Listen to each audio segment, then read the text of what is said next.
yet we have this word to always go back to balance out our thoughts, to balance out our emotions, and to make sure we have that peace and we can walk in that peace, right? And so he ends it with, may the grace of our Lord Jesus Christ be with you all. Now, what got me about that verse, verse 18, is that he's the same one. This is the same Paul who wrote, God told him that his grace was sufficient. Paul was wrestling with something. We don't know exactly what it was, some sort of physical problem of some sort. And he was like, God, just take this away. And God told him, he said, my grace is sufficient.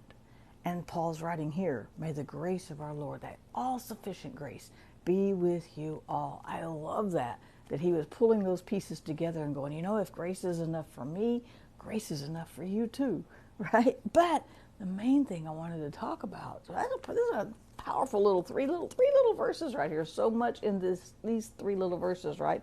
But in verse 16, he said, may the Lord of peace himself give you peace. And this phrase jumped out at me, no matter what happens. And then the Lord be with you all.